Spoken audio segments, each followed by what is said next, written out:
Hello guys, ito yung niluto ko today. Stir fry na okra. Ayan. Stir fry siya na okra sa gamit ko ay olive oil only. Ayan.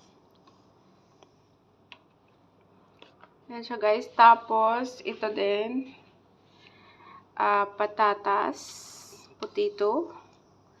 Also stir fry lang din siya sa olive oil.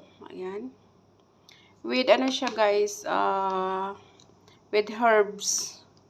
At saka ito yung chicken breast. Ayan. Ayan, daming herbs. Tapos,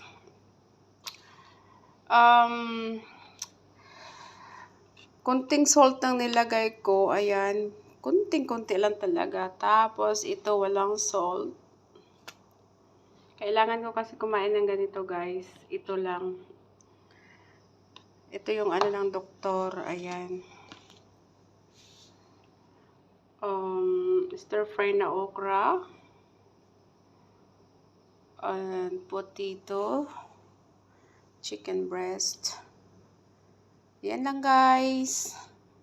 Ito lang kakainin ko. Hindi naman lahat ha. Ano lang. Yung kaya lang kainin. Grabe naman. Ang dami nito. So, yan lang guys. Thank you for watching. For my video. Don't forget to follow me guys. Thank you so much.